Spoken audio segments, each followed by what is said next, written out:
Happy Monday. It's Motivation Monday. This is the 26th episode of season 2 of the Be Your Own Hero show. Hero is an acronym. It means helping everyone reaps optimism. In other words, helping others helps you. It's a reciprocal action. I'm your host. I'm sekouwrites. I'm a professional creative and the creator of the Hero Ministry, what is now known as the Hero Ministry. And that's my effort to inspire and uplift the unhoused. So quick disclaimer, I am not a certified personal trainer, nor am I a licensed financial advisor. So do your own research, do your own homework, and join me here Monday through Friday to watch me on my journey of being my own hero. So shout out to New Thought Media Network. ntmedia.org is the website. If you want to check them out and support and make a donation, there's the website right there. Okay, so this is going to be a quick episode. I think, well, whenever I say that, I go over time, so I probably shouldn't say. So I want to do a new affirmation. I took the affirmation that I had before, and then I listened to what Rev Mel said about my affirmation, and then I added some more to it. So is this it? Yeah, here we go. I am so happy and grateful to be a multimillionaire in every area of my life. I'm so happy and grateful to be a multimillionaire in every area of my life.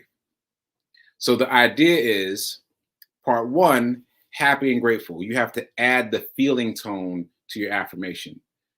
Because if you just recite the words, it doesn't penetrate to the level of your subconscious. That's something I just learned recently. And I've grown up with affirmations my whole life.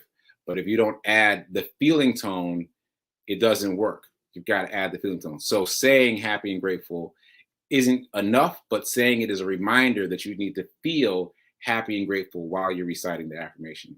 And then I added the other part in every area of my life, because being a multimillionaire, being in abundance, can be applied to any and every area of your life. It's not just financial. And as you've learned by now, if you've been watching the show, that it's all about abundance. You read any of these books about how to get rich, they all start with abundance mindset. All of them. And many of them stay just in abundance mindset.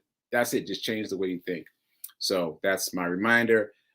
Another reminder, check out my podcast. It is probably one of the easiest ways to work on your abundance mindset. There it is on the left, on my left, Get Rich 101. And there's my other podcast, the sekouwrites podcast. Both of them are available on all the podcasting platforms. But Get Rich 101 is me reading the book, The Science of Getting Rich by Wallace D. Wattles. And it is all about mindset, as are all these books. Okay, so that said, quick Hero Ministry news. Today is day 154. I've been running every day consecutively, at least a mile a day for 154 days in a row. And since this is the first day of November, I should tell you what my mile tally was for October. I got confused for a second. Yeah, for October. So my mile tally for October was 105 miles. That's pretty exciting, 105. And now, so as of yesterday, I was at 402 miles. I finally got back to 400. Because remember, I thought that I was at 400 before I was. So now I'm officially over 400 miles. So I've got less than 100 miles to go to reach my goal, my personal goal of 500 miles. And I have I'm more than halfway to my goal of my financial goal of $5,000. So please donate if you can. If you can't, please spread the word. I just got another package today from my Amazon wish list full of tuna packets. Thanks for that, because many of the people that I've been handing things to hand have been asking me for food, and at least I could have some tuna packets in my bag. So that'll be great. That'll be great. I also have a couple hand-to-hand stories, backpack drop stories that I might circle back to. But let's talk about the money first. And if I have time, I'll circle back to the backpack drops. Okay, so money stuff. So let's get specific. My pay date, my personal pay date, well, I guess everybody's pay date for the S&P 500 just passed. I don't know exactly what it was, but I got a notification over the weekend that my dividend for the S&P 500, which had been pending for about a month, came through. And the reason there's that discrepancy in time is because, as we learned before, there's an X date, EX date, and a pay date. So you only have to hold your position past the EX date, and then you can close your position if you want, and you will still get the dividend. So I got a dividend of almost $1.50.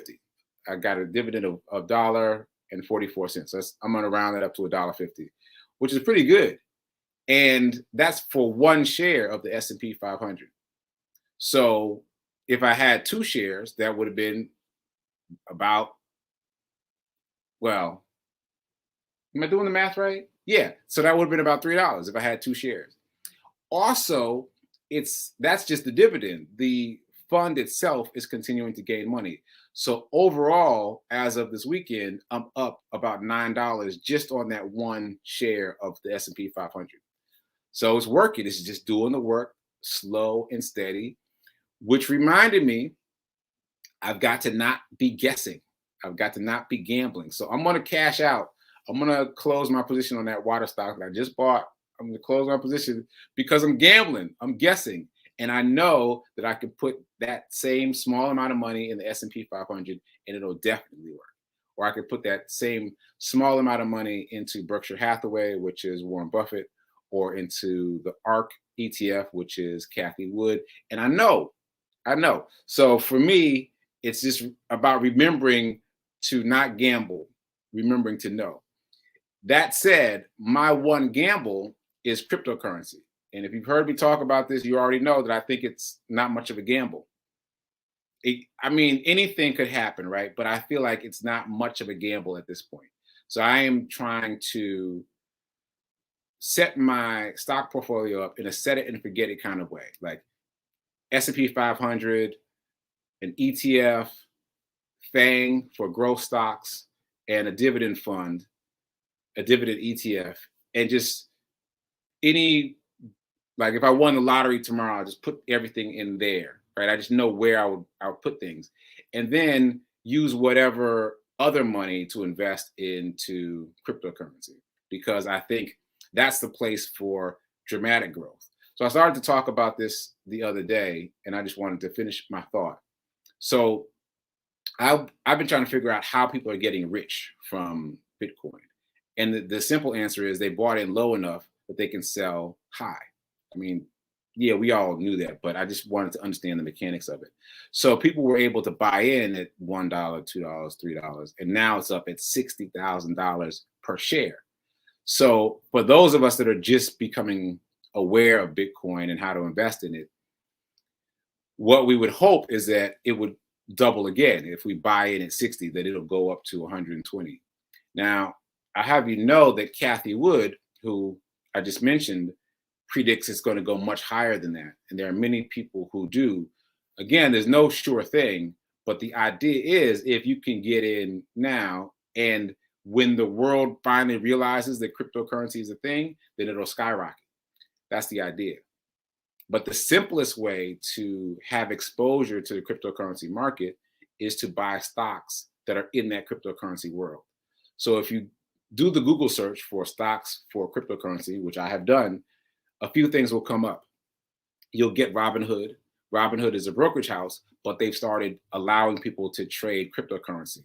So that will be one of the easy ways that people trade cryptocurrency if and when it comes online. Coinbase is a brokerage house specifically for cryptocurrency, and they're publicly traded. So you can buy a share of Coinbase. So you can buy a share of Robinhood, Coinbase, and there are a couple companies that were created to manufacture cryptocurrency, essentially. If you've watched, I'm skipping around, but if you watched the show that I mentioned last time, and it's called Giant Beast. Okay, I should just put this in the chat. It's called The Giant Beast That Is the Global Economy. Can I put that in there? Yeah, Giant Beast That Is the Global Economy. I know that's a long title, but there it is. Giant Beast That Is the Global Economy. So if you check that out, if you watch episode 7, and each of the episodes are self-contained, so you don't have to watch the previous episode to watch this episode. It's going to talk all about cryptocurrency, and you will see visually how it's made, like the factory that cryptocurrency is made in, which was very fascinating. It wasn't exactly what I expected. It wasn't at all what I expected, to be honest with you. So check that out.